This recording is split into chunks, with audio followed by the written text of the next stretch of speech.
అనుమతులు వస్తాయనో ఫామ్ హౌస్లో పండుకుంటే రాష్ట్ర ప్రజలకు ప్రయోజనం ఉండదు. అందుకే ఎన్నిసార్లైనా వెళ్తాము ఢిల్లీకి. తప్పకుండా ఢిల్లీ నుంచి రాబట్టుకోవాల్సిన నిధులను అన్నిటినీ రాబట్టుకుంటాము. అప్పుడే తెలంగాణ రాష్ట్రం అభివృద్ధి జరుగుతుంది. తెలంగాణ రాష్ట్ర హక్కులను మనం కాపాడిన వాళ్ళం అవుతాము. మీ కడుపు మంట మాకు తెలుసు, మీ దుఃఖము మాకు తెలుసు. మీ కడుపు మంట కోసమో మీ దుఃఖం కోసమో మీరు పెడుతున్న కాకి గోలను మేము పట్టించుకోము. మీలాంటి వాళ్ళను అలా అరుస్తుంటే మాకు ఒక రకంగా ఉత్సాహం వస్తుంది. ఎందుకు అని అంటే మీ బాధ మీ దుఃఖం చూస్తుంటే మా కార్యకర్తలు సంతోషపడతారు. 10 సంవత్సరాలు మా కార్యకర్తల్ని వేధించుక తిని అక్రమ కేసులు పెట్టి ఈరోజు మీరు పడుతున్న క్షోభం చూస్తే, తెలంగాణ రాష్ట్రం అభివృద్ధి ఎక్కడ జరుగుతుందో అని అడ్డం పడేదాన్ని చూస్తే అప్పుడప్పుడు కోపం కూడా వస్తుంది. కానీ ఇవన్నిటిని ప్రదర్శించాల్సిన సమయం కాదు. ఏకాగ్రతతో కార్యదీక్షతతో తెలంగాణ రాష్ట్రాన్ని అభివృద్ధి పదం వైపు నడిపించే బాధ్యత తెలంగాణ ప్రజలు మాకు ఇచ్చిండ్రు. ఆ దిశగా మేము ముందుకు వెళ్తామని చెప్పి తెలియజేస్తున్నాం.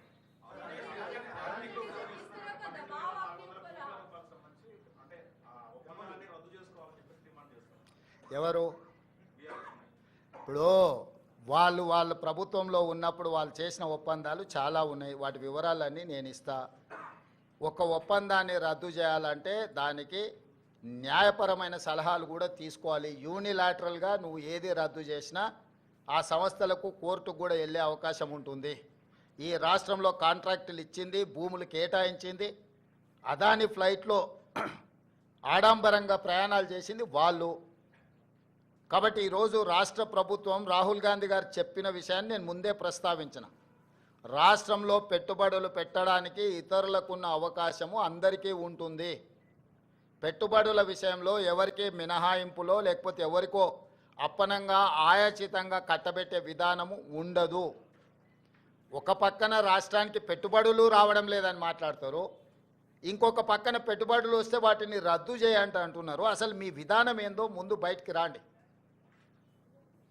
గతంలో మీరు ఇచ్చిన నేషనల్ హైవేస్ కావచ్చు, లేకపోతే డేటా సెంటర్లు కావచ్చు, ఇతర ఆర్మీ రిలేటెడ్ సంస్థలు ప్రారంభించడానికి మీరు కేటాయించిన భూముల మీద మీ మీద ఏమైనా కేసులు పెట్టాలా? అదానితో మీరు చేసుకున్న ఒప్పందాలను రద్దు చేయాల్సి వస్తే మీరు చేసుకున్న వాటిని మీ మీద కేసులు కూడా పెట్టాల్సి వస్తుంది.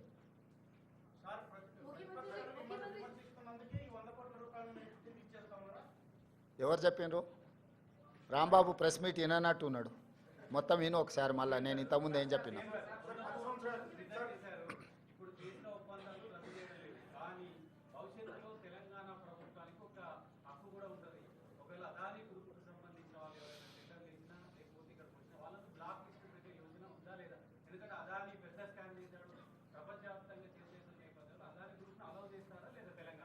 ఇప్పుడు అదానీ గ్రూపు టెండర్లు వేస్తాడా వేయడా అనే విషయమే తేలనప్పుడు వాటి మీద ఎలాంటి చర్యలు తీసుకుంటామనే చర్చ ఎందుకు వస్తుంది?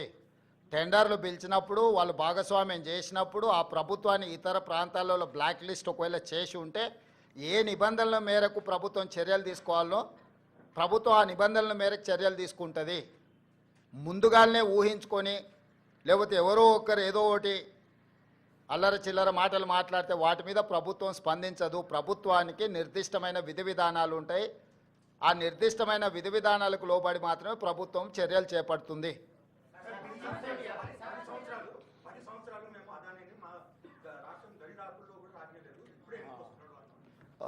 ఆ లిస్టు కాగితం ఇక్కడ తీసుకో, ఎన్ని ఇటు.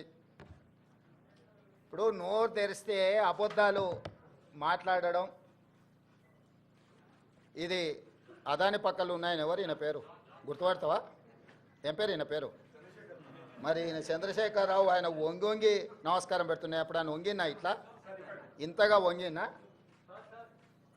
అదేవిధంగా ఆయన ఇచ్చిన వర్కులు కొన్ని నేను లిస్టు చదివి చెప్పిస్తా. KCR invites Adani to setup a power plants in TS. Okay, Hans India పత్రిక ఓనర్ ఉండొచ్చు కదా. Business baron Adani meets to KCR. Times of India. ఇగో ఈ బుద్ధిమంతుడు ప్రబుద్ధుడు అదాని సంఖలో దూరిండు. ఈ సిగ్గులేనోడు అదాని గురించి నా గురించి మాట్లాడతాడు. అట్లనే ఒక లిస్ట్ ఉంటుంది కదా, వేరే పేపర్ ఇంత ఉందా, 12-13 లిస్టు ఉంటుంది చూడు ఒకటి. నేను ఆ లిస్టు చదివి వినిపిస్తాను నీకు. ఎన్ని ఇచ్చిండ్రో వాళ్ళు, ఎన్ని నేషనల్ హైవేస్ ఇచ్చిర్రు, ఎన్ని డేటా సెంటర్లు ఇచ్చిండ్రు. ఒకవేళ సిద్ధంగా ఉన్నాడు ఆయన ఇచ్చిన అన్నిటి మీద విచారణకు, మళ్ళీ విచారణ ఏంగానే చూసిరా నా మీద కేసులు పెడుతురని ఒకల ఏడుపులు ఏడుస్తుంటాడు. పెట్టూరి జైలుకు పోతానే ఆయన్నే అంటాడు. ఎప్పుడెప్పుడు జైలుకు పోదామా, జైల్లో పోయి ఉందామా అని ఆయన ఏమనుకుంటున్నట్టు. నిన్న పేపర్లో చూసిన జైలుకు పోయిన వాళ్ళు అందరూ అయినరానా ఆ లెక్కన ముందుగాల వాళ్ళ చెల్లెలు పోయింది. మరి ఆల్రెడీ వాళ్ళ చెల్లెలు జైలుకు పోయి వచ్చింది. అట్లా కూడా ఈయనకు అవకాశం లేదు కదా. ఆ ఛాన్స్ ఒకవేళ తీసుకుంటే కేసీఆర్ ఫ్యామిలీలా ఆల్రెడీ వాళ్ళ చెల్లెలు జైలుకు పోయి వచ్చింది. ఆ ఛాన్స్ ఆల్రెడీ వాళ్ళ చెల్లెలు కొట్టేసింది. ఆ ఫ్యామిలీలో ఉన్న పోటీని తట్టుకోలేక. కాబట్టి ఇట్లాంటి చిల్లర ఆలోచనలు మానాలి. 10 ఏళ్ళు మంత్రి చేసినోడు, అమెరికాలో చదువుకొచ్చినోడు, కొంచెమన్నా జ్ఞానంతో కొంచెమన్నా ఆలోచన విజ్డమ్ వాడాలి కదా. ఆ విజ్డమ్ వాడకుండా అన్ని చిల్లర మాటలు మాట్లాడుకుంటా Adani Elbit systems defence unit at Mamidipalli operational BRS టైంలో ఇచ్చిండ్రు. అదేవిధంగా missile cell manufacturing unit at Mamidipalli under construction BRS ఇచ్చింది. Microsoft data centre at Ellikatta BRS ఇచ్చింది. అదేవిధంగా 3 national highway projects, Khammam to Suryapet national highway, Mancherial to Repallewada national highway, Khammam to Kodad national highway BRS ఇచ్చింది. 750 kV transmission line project BRS ఇచ్చింది. ఇన్ని ప్రాజెక్టులు బీఆర్ఎస్ ఇచ్చి ఈరోజు same counter drone manufacturing unit at Mamidipalli BRS ఇచ్చింది. ఇన్ని ప్రాజెక్టులు బీఆర్ఎస్ అదానికి ఇచ్చి అదానితో అంటగాగి అదాని దగ్గర కమిషన్లు మెక్కి నేను చేసిన ప్రయత్నం అదాని సిఎస్ఆర్ ఫండ్స్ నుంచి తెలంగాణ నిరుద్యోగ యువకుల కోసం వాళ్ళ భవిష్యత్తును నిర్మించడం కోసం ఆలోచన చేసి యంగ్ ఇండియా స్కిల్స్ యూనివర్సిటీకి లక్షలాది తెలంగాణ నిరుద్యోగ యువకులకు ప్రయోజనం చేకూర్చే విధంగా సిఎస్ఆర్ ఫండ్స్ కింద 100 కోట్లు తీసుకొస్తే అది రాష్ట్రానికి ప్రయోజనం. కేసీఆర్ లాగా అదానీ నుంచి అప్పనంగా నిధులు మా కుటుంబానికి కొట్టేయాలి. ఇన్ని ప్రాజెక్టులు ఇచ్చిండు. ఈ ప్రాజెక్టులు అన్ని ఇచ్చినందుకు కేటీఆర్ను ప్రాసిక్యూట్ చేయాలనా? అదానీని కేసీఆరే కాల్చండి, కేటీఆర్ అనే కాదు. దీనికి ఏం సమాధానం చెప్తాడు? సో ఏది పడితే అది మాట్లాడితే చెల్లుద్ది. ఎన్ని చిల్లర మాటలైనా మాట్లాడతాం. మాకు అధికారం కోల్పోతే మేము సహనం కోల్పోయినామని 2023లో అధికారం కోల్పోయారు. 2024 జూన్లో డిపాజిట్లు కోల్పోయారు. ఇప్పుడు మెదడు కూడా కోల్పోయారు టీఆర్ఎస్ వాళ్ళు. సో మెదడు కోల్పోయిన మాటలు మాట్లాడితే దానికి ఇంకా మనం ఏం సమాధానం చెప్తాం? రాహుల్ నువ్వన్నా చెప్పాలి కదా కొంచెం అప్పుడప్పుడు.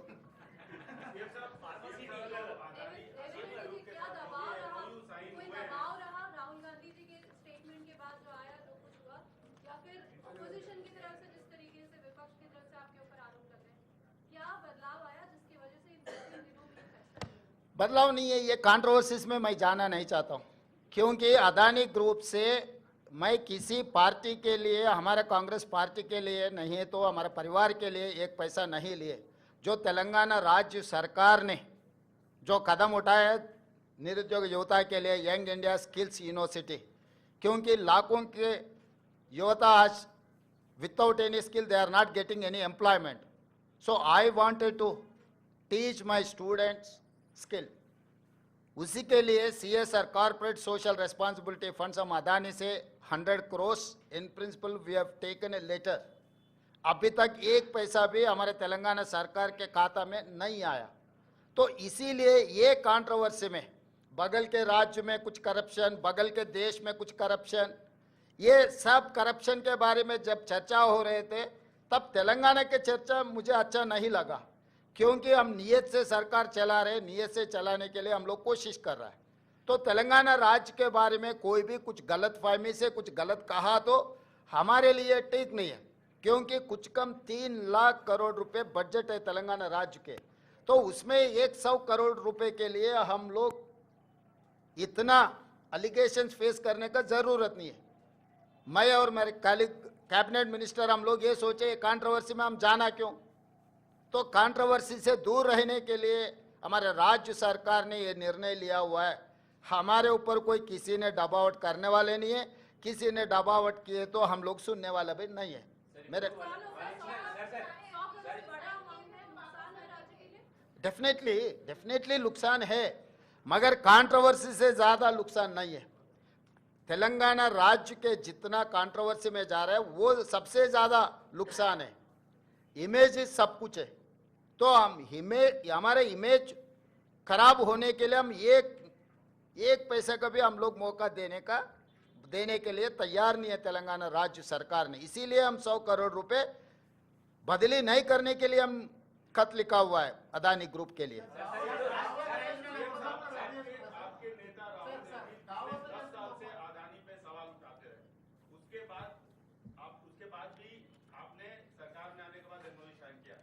केवल एक आरोप लगने से, एक उनके खिलाफ वारंट जारी होने से, वो भी दूसरे देश में, ऐसा निर्णय लेना क्या आपको उचित लगता है?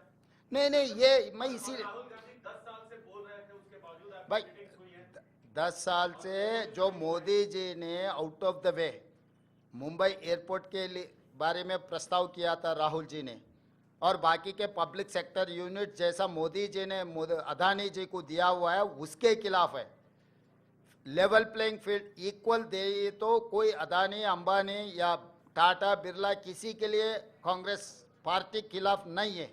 Out of the way without any rule and regulation किसी के लिए बेनिफिट हो रहा है तो हर किसी को हम खिलाफ हमारा आवाज़ उठाएंगे। हमारे नेता लोकसभा के नेतृत्व में, उनके नेतृत्व में लोकसभा में भी आगे हम लोग ये मुद्दा उठाने वाले हैं कि जो अगेंस्ट रूल जो कुछ भी होता है उसके खिलाफ है।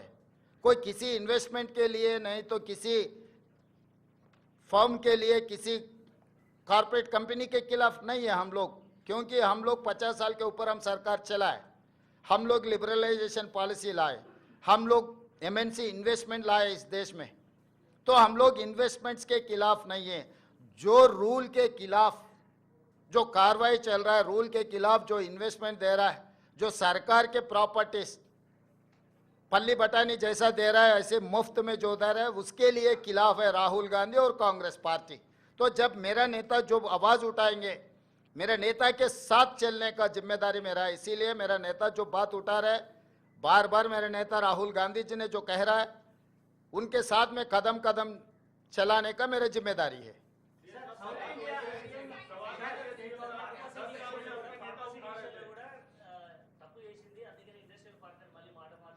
హే వాడో పిచ్చోడు, వాడికి పిచ్చోడు మాట్లాడే మాటలు ఎందుకు మీరు అంత సీరియస్గా తీసుకుంటారు?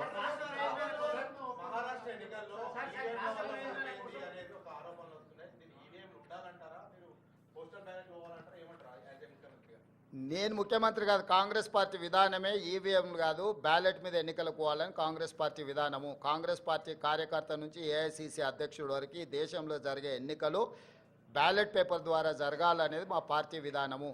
ఎవరమైనా ఆ విధానానికి కట్టుబడి ఉంటాం, అది మా పార్టీ విధానం.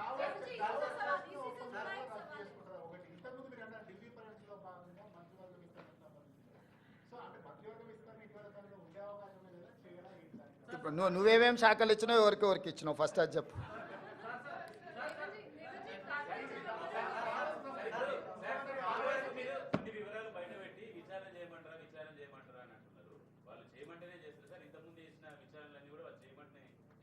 వాళ్ళు అడిగితేనే చేసినాం కదా, అసెంబ్లీలో వాళ్ళే అడిగినారు కదా విచారణ చేయండి మీకు దమ్ము ఉంటాయని, వాళ్ళు సవాల్ విసిరినందుకే కదా.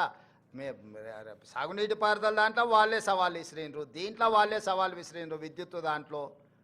ఇప్పుడు కూడా మిగతా దాంట్లో కూడా నన్ను పోలీస్ స్టేషన్లో పెట్టమని ఆయన్నే అడుగుతున్నాడు. సో ప్రతిపక్షానికి ఇవ్వాల్సిన గౌరవం మేము ఇవ్వాలి కదా, అడిగినప్పుడు చేయకపోతే బాగుండదు కదా.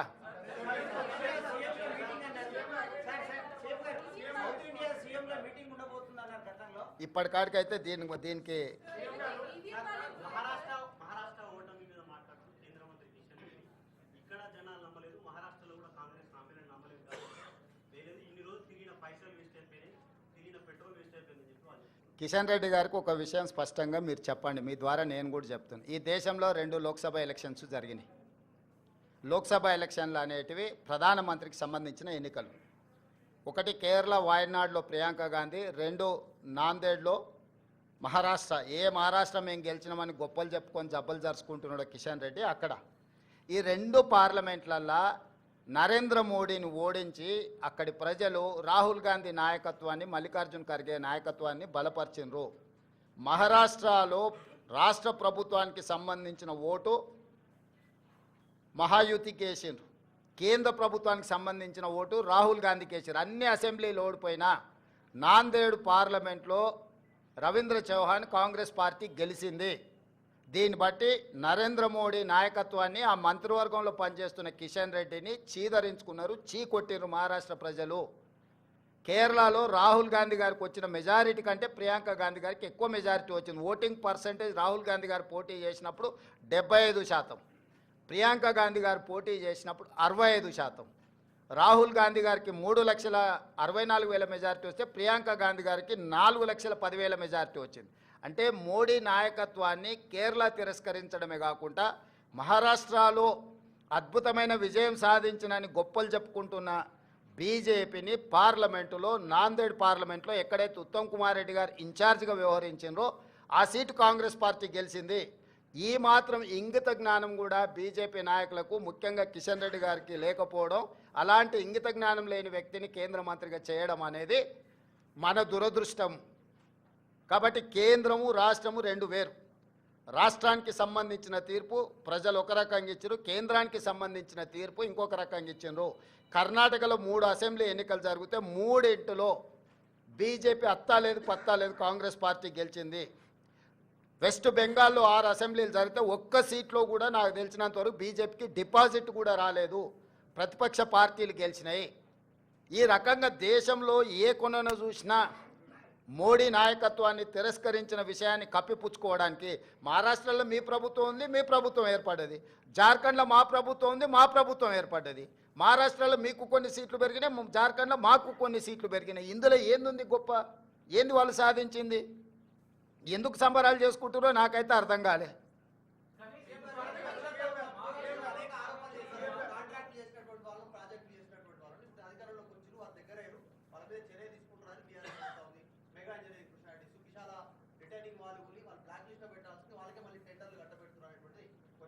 అవును, అంతకుముందు వాళ్ళు TV9 ABN నిషేధించారు, నీకు గుర్తుందా? తెలంగాణ వచ్చిన వెంబడే. ఇప్పుడు ఏం చేద్దాం చెప్పు. ప్రజాస్వామ్యంలో ప్రతిదానికి ఒక విధానం ఉంటుంది. వాడోడో ఎల్లయ్య పుల్లయ్య బోడిగాడు ఏదో చెప్పిండని చెప్పి అట్లా వ్యవహరించదు ప్రభుత్వం. ప్రభుత్వం ఏది వ్యవహరించాలన్నా రాజ్యాంగ పరిధికి లోబడే వ్యవహరిస్తుంది. ఇవాళ విచారణ వచ్చిన దానికి విచారణ ఎదుర్కోకుండా ఏందేందో వాదనలు తీసుకొస్తారు. ఒకటి పిచ్చిగా ఒకటి క్లారిటీ పెట్టుకో, సైకో రామ్ అంటే తెలుసు కదా, అంతే. ఇక ఆయన పరిస్థితి ఆయనకే అర్థం కావట్లేదు. ఆయన పక్కలో ఉన్న వాళ్ళే పక్కకు వచ్చి ఫోన్ చేస్తారు, అన్న ఇది పిచ్చిలేసినట్టుంది, ఏందేదో మాట్లాడుతుండు. కాబట్టి ఇప్పటి నుంచి సైకో రామ్ అని ఫిక్స్ అయిపో. Thank you.